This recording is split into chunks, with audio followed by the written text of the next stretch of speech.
Have you ever wondered how to prepare healthy food that actually tastes good? Well, stay tuned while Avita Tizano, Brenda Kemp, and yours truly, Nice Collins, show you just how to do it and give you a taste of paradise.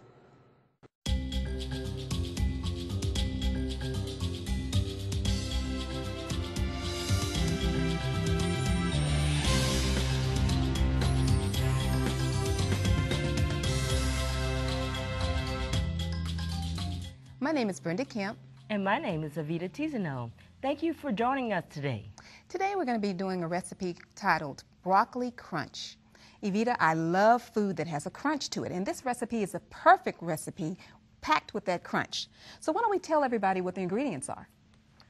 For the dressing, 1 cup of cashews soaked at least 2 hours, juice from 1½ lemon, 2 tablespoons of olive oil, 1/4 cup of water, 2 tablespoons of chopped red onion, 1 clove of garlic, 2 teaspoons of pure maple syrup, 2 teaspoons turmeric, and a pinch of Celtic sea salt.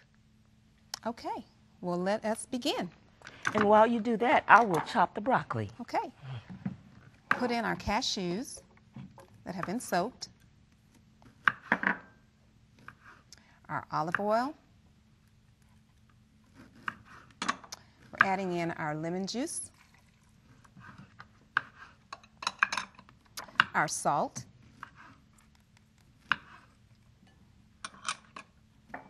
our turmeric,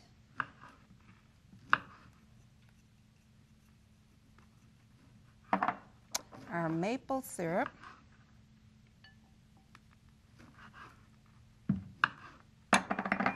water,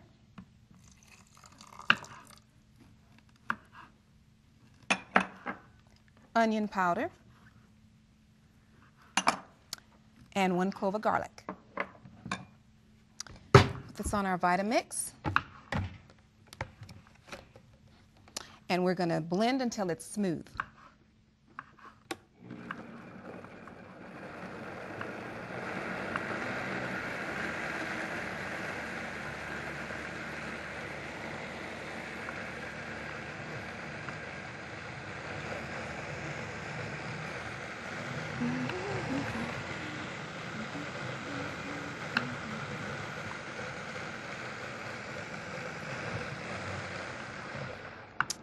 Okay, we're going to test it out, see if it's silky smooth. It's kind of lumpy. More blending.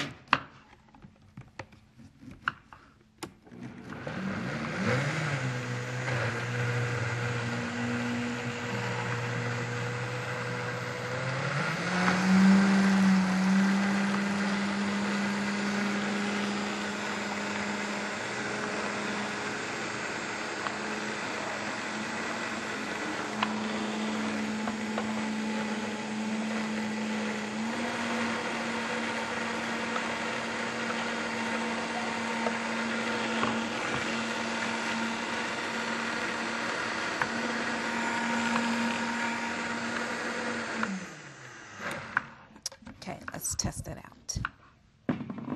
Wow, that looks great. It's good. All right, so put this down for a minute. Do you need help chopping? Yes, I do. I need a little help. You know, broccoli is a great source of calcium. Did you know that? Did you know that broccoli has more calcium than a glass of milk? Really? Yes, it does. Let's chop this up really quickly. Okay. Have you ever had broccoli crunch before? Oh, yes. I fixed it for my roommate, and she just loved it. I love fixing this recipe for people. This is a great recipe that you could bring to fellowship meal at church. You could share it with your friends and family. It's a real quick recipe as well. Exactly. Okay, we're all done. Okay. Okay, now that we've got our broccoli chopped, we are going to prepare to make the salad. So we're going to read the ingredients for the salad. And they are 6 cups of broccoli chopped, a half a red onion medium chopped, 1 cup of chopped tomatoes, and 1 cup of sunflower seeds. So let's get our salad put together. Wow, this is a really quick and easy recipe. Yes. Okay, we're going to add our Tomatoes. I'm going to add onions. Oh, those red onions are so nice. Yes. And the sunflower seeds. That sunflower seeds give it that good crunch. Yes. And these are raw sunflower seeds. Yes, they are. Okay, so we're going to kind of just mix this up just a little. We don't want all our onions in one spot. Let's see how that is. Wow. How's that? That is looking beautiful. Okay. Now, we're Put going to the go dressing? ahead and put our Let's get a dressing spoon. on. Do you want to plate it first? Yes, let me get the plate. We're going to plate it first. This recipe is a great side dish, or it can be eaten by itself. Let's go ahead and mix the sauce on it. Oh, wow. Brenda, that smells so good. I can't wait to try some. Okay. Now, while I'm pouring this out, I'm going to get you to go ahead and mix it together. Okay.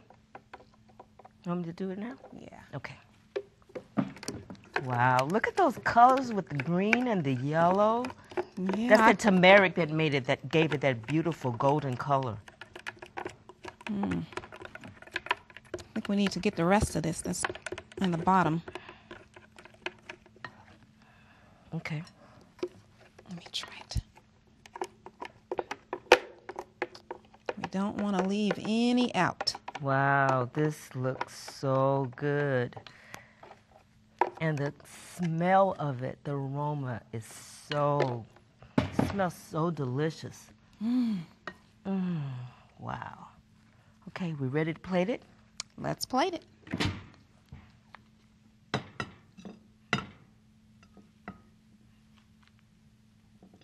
Wow, look at that. Make sure you get the sides. Yes.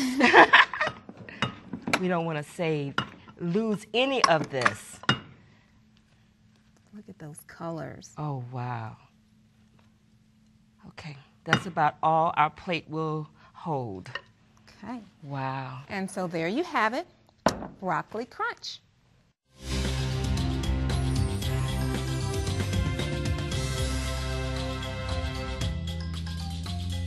Add-ons. I think y'all know what I'm talking about. The thing that makes like everything taste good. So you got your fries, you add on ketchup. You have your burger, you add on mayonnaise. What else? You have your hot dog, you add on what? Mustard. And it goes on and on. You have your salad, you add on dressing. You have food, you add on gravy. And it goes on. And like, we can't stop with the add-ons. And a matter of fact, I'm the biggest one that's guilty of it because I used to love it. As a matter of fact, I used to take add-ons to a whole nother level. I would get some fries, I'll take some mayonnaise, mix that with some mustard and ketchup. I would do the triple add-on. I don't know if y'all ready for that one, and I encourage you not to do it at home with or without your parents' supervision. So add-ons, it makes everything taste better. It's just like it takes things over the top. But the question is, not only does it take the taste over the top, but it takes our health over the cliff sometimes. Matter of fact, they were showing a little report that individual came from like a different country and they came to like the States and they ate the same food that they ate in that country, but the only difference in their diet was the add-ons, the mustard, the mayonnaise, the ketchup, the barbecue sauce, and it goes on and on. And you know what happened? They started to deal with major issues. The blessings started added on, the pressure started added on, and you name it, and the problems were coming, especially like those individuals who are dealing with like gastritis or stomach problems or items of that nature. But now when you try to live a healthy lifestyle, does that mean you don't add on anything? A lot of times when we talk about like healthy living and a taste of eating and stuff and trying to give some people something better, everybody wants to subtract. Don't do this, don't do that, don't add this, don't add that. I'm tired of the do nots. Let's do something. And so our goal by giving you something better is we're going to add on some ketchup this time. But the ketchup we're going to make is going to be very tasty, very helpful. Now, here's the only catch. The other ketchup, it does taste good. And that's why we keep adding it on to everything. I was at one house one time, and I thought, ketchup would use it for fries or maybe a burger or something. Man, I saw one of the children adding it on rice, adding it on bread. I mean, they took this to a whole nother level. So we want them to continue doing that, but we want to do it with something helpful, because the regular ketchup, it has a lot of ingredients, extra ingredients, that is causing major, major issues. And one of those main ingredients, you know it all, is vinegar. Now, what's the catch with the vinegar? I mean, yeah, it is nice and acidy, and it kind of tastes good. As a matter of fact, my mom is from the islands, and when we were growing up, we always used to take like cucumber and vinegar and pepper and all of this stuff, and it was the most burning thing around town, but it was like the most tasteful thing as well. But when we really start to look at that vinegar that you find in the ketchup, that you find in the majority of add-ons, that thing is wreaking some havoc on the body, and literal havoc. I can't even say it. That's how important it is. When we look at vinegar, we have to ask the question, where does the vinegar come from? Where is it made, and what does it do, and stuff like that. And everybody in general already knows where the vinegar comes from. It comes from basically spoiled fruits. But let's take it a step deeper. I have a question for you. You answer the question on your own. Does anybody drink alcohol? Most people will probably say no, and some will say yes, and stuff like that. Well, in general, when we look at alcohol, if you do, there may be some issues, and some may show beneficial properties of wine and stuff like that. But when we look at it, we see that it may cause one or two problems as well. That's why the people who use a lot of alcohol develop cirrhosis of the liver, and the list goes on and on.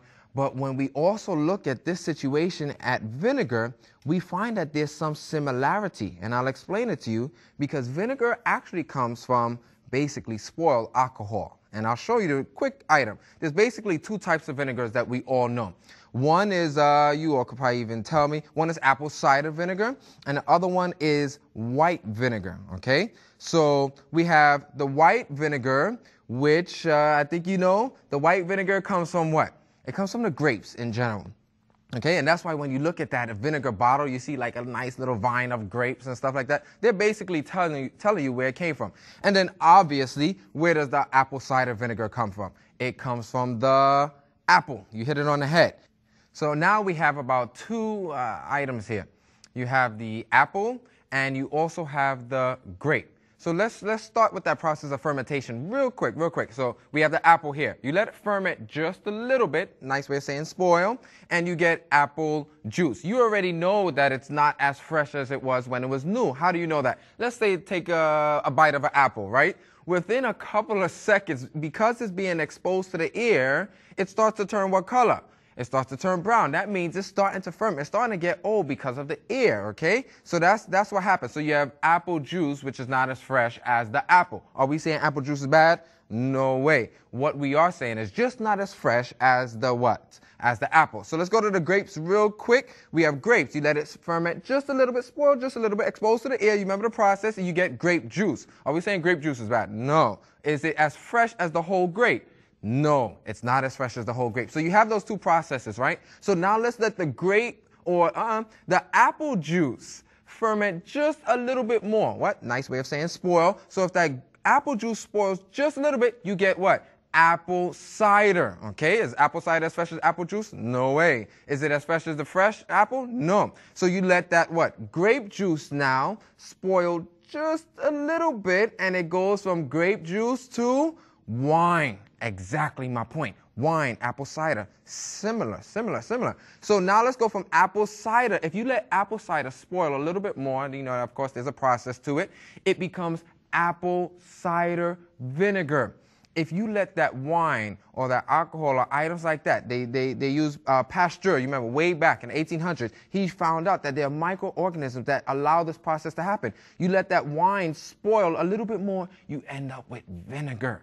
We all know this. This is nothing new. Even the Bible taught us this, and I think it was like number 6:3. It talks about the strong drink, and remember the Levitical whole situation. But the whole point is vinegar is like the last step in spoilage. You can't spoil it more than that in general. And so it's an acid outside, acid inside. And this is what causes problems to the body. And when we look at it, because it's an acid, sooner or later, if a person uses it consistently, it starts to erode the dental enamel. Everybody knows this because it's acid. What else does it cause? It causes little gastric problems. And I know a lot of people saying, oh, if you have acid problems, take some vinegar. That could be a challenge. The Lord already put the natural enzymes and stuff in your body to take care of that. And so it causes this. And then sooner or later, they start to see as well that it starts to destroy some of those red blood cells. Now, who wants to destroy red blood cells? Nobody. And so they say, man, the lower the blood cell count, people have anemia. Are we saying that it's the only cause? No, it's not. But there is some relation. So let's be wise on the decisions that we make. So today, our ketchup that we're going to make has no vinegar. Our ketchup doesn't have these spices. We use herbs and stuff like that. And a matter of fact, enough of the talking. I know y'all want some ketchup. We want to add this stuff on because we're about to eat in a little while. So let's go to the recipe real quick. We're going to learn how to make this ketchup, and it's real simple. All you need is 1 cup of unsalted tomato sauce, 4 teaspoons of honey, 1/4 teaspoon of salt, 1/2 teaspoon of onion salt, 1/4 teaspoon of garlic powder, 1/4 teaspoon of onion powder, 1/4 teaspoon of cinnamon substitute, which is real easy to make. You just use 3 parts coriander and 1 part cardamom, and 1/8 teaspoon of celery salt, 1 1/2 tablespoon of lemon juice, and just 1/2 teaspoon of molasses. Now, real quick, if that didn't take your breath, it took mine. I know it's quite a few ingredients, but just look at your ketchup right now. It's hanging out on the side of the fridge door. Matter of fact, there's probably 3 bottles there. One that's half empty, one that's brand new, and one that just has like 2 drops left, but we don't want to throw it away. I know what you're doing because I used to have those ketchup bottles. And the funny thing about it is they be there for years and years. We have them there, and we just like we don't want to get rid of it. But anyway, this has quite a few ingredients, and the reason why, just to add some flavor to it. And double check your ketchup, and you see how many ingredients that is there already. So it's real simple how to make. You just get a nice mixing bowl. All you need is your tomato sauce, so you put that in there as well. Let's say you don't have tomato paste or tomato sauce. You know what I did here today? I just took up a couple of tomatoes and I just blended it up, and I have that right there. So I'm going to go ahead and I'm going to add my salt as well to that. That's the sea salt. I'm going to go ahead and add the garlic and the onion powder.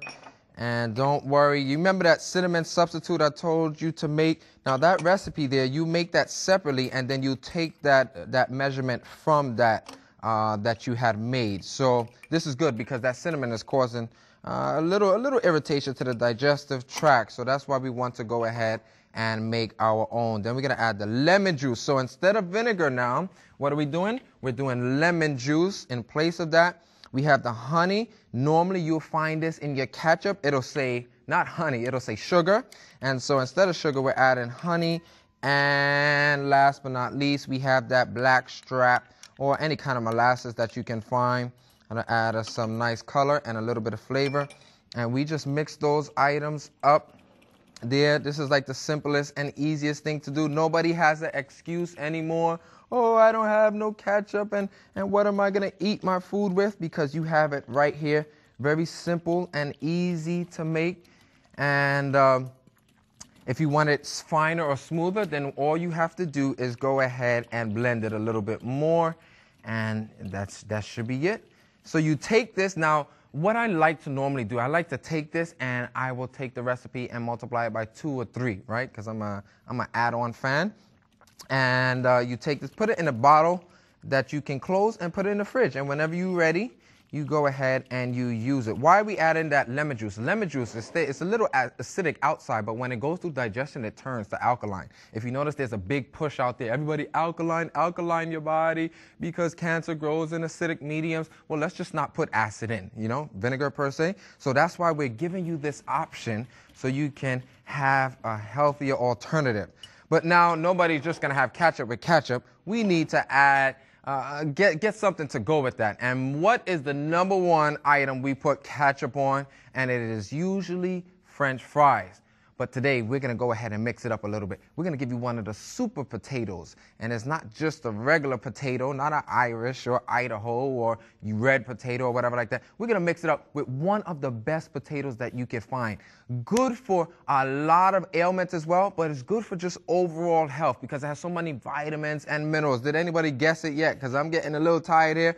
And it is sweet potato. We all know the sweet potato. Yes, the good one, the one that we usually only have during holidays and stuff, and we bake it and we split it open. You know what I'm talking about? Look at this one. This one has it needs a little help. We split it open and we put brown sugar, we put honey and cinnamon and all that stuff. But watch this. If you still want to go ahead and bake it and split it open and stuff like that, you can do so. But instead of that cinnamon that you normally put, let's go ahead and do that cinnamon substitute. Did you got the recipe, right?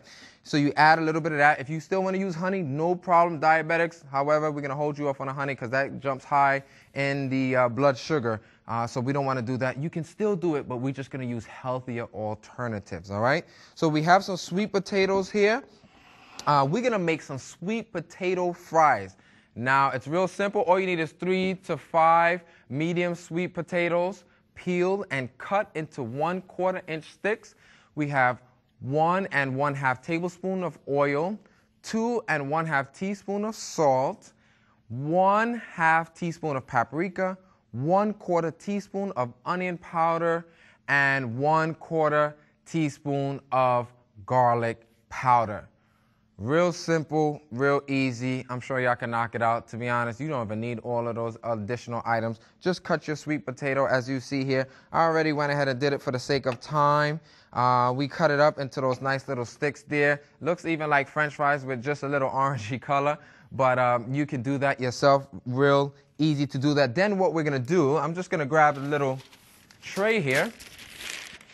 All right, so here's my tray. And I'm just going to take those items. Let me pull these off. And we're going to put that on this tray here with the parchment paper. If you don't have parchment paper, just use what you have. Don't worry about this. Here's one of the key in doing ingredients is never stop doing your recipe if you're missing an ingredient or a tool or something. Just work with what you have. If you don't have parchment paper, I'll show you something real quick to do. Anybody, if you take a quick look here. All right, as soon as I get there. If you don't have the parchment paper, then I'll show you a little quick tip. All right, no parchment paper, no problem. We'll just do it on a regular dish, just like that, all right? Because we don't have time to be running to the supermarket. I am hungry. Then what you do is you just take that oil, you just drizzle the oil over it nicely there. Let me get my other item. Uh-oh, we're in the kitchen, and I'm making a mess, but that's all right. I don't ever find it. So you just take that, mix those up so the oil can get over it properly. All right. Now you want that oil to touch a little bit because when you add your other little spices, ooh, I don't like oil. So you see me hesitating to get my hands in it. But in order to do a good job, sometimes you have to get dirty. Somebody's got to do it. And what you do here is you go ahead and you add the rest of the ingredients. So I have the paprika.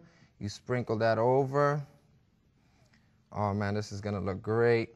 People are gonna enjoy it. And then you add the rest of the other ones. You have the onion and garlic. You can mix it up still a little bit later. Oh man, have the kids do this with you. They won't be crying for their favorite fast food restaurant French fries. And y'all know what I'm talking about. The ones that we all know, and I can see an idea popping in your head of what I'm talking about. Then you just go ahead and sprinkle a little bit of salt, not much, okay? And then you just mix those nice, just like how you would do your home fries, not even home fries, your own home French fries. We used to call these potato wedges, all right? But these are sweet potato wedges. Actually, they're not that big, so there you go. As simple as that. We'll take that now. Let me just clean up here a little bit. And you take that, you put that in the oven for a little time. You're just following instructions there at about 300 at the last couple of moments. Then you'll go ahead and turn it up even higher to about 375, 400, so it could get that little crispiness, about 20, 30 minutes at about 300, 350, and then the last 5, 10 minutes you turn it up a little higher. Just don't burn down the place, if you know what I mean. Make sure you keep an eye on that. And then when that is nice and tender, or just keep it high till it's nice brown and crispy and stuff. When it's nice and tender, then you can pull it out. And I have one that I already did for you all, and this is how it should look. Here's my little sweet potato fries. Enjoy it. If you thought French fries were good, this will take that and put it in the back room, because this one is taking the VIP room. This is the thing. And now holidays and all of these items will come. Go ahead and make these and give your relatives, your friends, and everybody a healthier alternative. But you can't just have it just like that. We made some ketchup. So go ahead and you could probably even take like a spoonful of that ketchup and you could put that on some of them and they will truly enjoy it. But let me tell you real quick about those sweet potatoes. Sweet potatoes, did you know that it's very good for even an individual dealing with high cholesterol? Has quite tons of vitamins, nutrients as well. And also not only that, for a person who needs a little energy. Everybody these days is like, how can I get my energy? I need a boost in energy and stuff like that. Well, if we just eat right, eat on time and items like that, and you will talk about this in other programs, then our energy will go. But if you need a little extra boost, why not have some sweet potato fries? A lot of times, the problem with the energy is that sometimes we're just working too hard. We're not getting enough rest, you know what I mean? And so I can't tell you, hey, do this for energy or do that. But I can tell you, if we start eating proper foods and balance it out, then we will have the true blessing. This as well is good for metabolism. Why? Because of the vitamins and minerals that it has, it's digests a little slowly, but because of that nice natural sugar flavor that you taste there, it goes ahead and over time. So instead of shooting up and crashing down like refined products, this item will give you what is known as the airplane effect. So it'll go up slowly, 1.5, 2, 2.5. And then after 3.5, 4 hours, what happened? You get hungry again. And that is because of the benefits that sweet potato have. I mean, we could go on and on about the sweet potatoes and how good it is. The only recommendation, even for diabetics, that we just want to be moderate and temperate, okay? Now, write this down. Temperate, because once you start taking one, you remember that old saying, once you pop, you can't stop? Well, once you bite, you won't be able to fight the temptation, you know what I mean, that comes with you trying to grab more and more and more. Have a few, have several, no problem. It's actually good for you. And if you notice, the spices that we add or the herbs that we add are actually good too. We have the onion, the garlic, and the paprika. Does anybody know what paprika is? A lot of times we say, well, yeah, we use paprika, but we don't know what it is. Well, paprika is actually good for you. Why? Because it's actually sweet red bell peppers, but it's just dried, dehydrated and stuff like that. So I know you will enjoy it. And if anybody watched one of our other programs, we remember that sweet red bell pepper, it has almost 4 times the amount of vitamin C than even an orange. So that thing is loaded. So don't go crazy on the paprika now. But you can use paprika every now and then to flavor your food and enjoy it. And in the other programs that we'll be doing, we're going to go into one other add-on. Not today, but tune in. Keep tuning in. And we're going to do some mayonnaise, the add-on of choice after ketchup. So go ahead and enjoy yourself.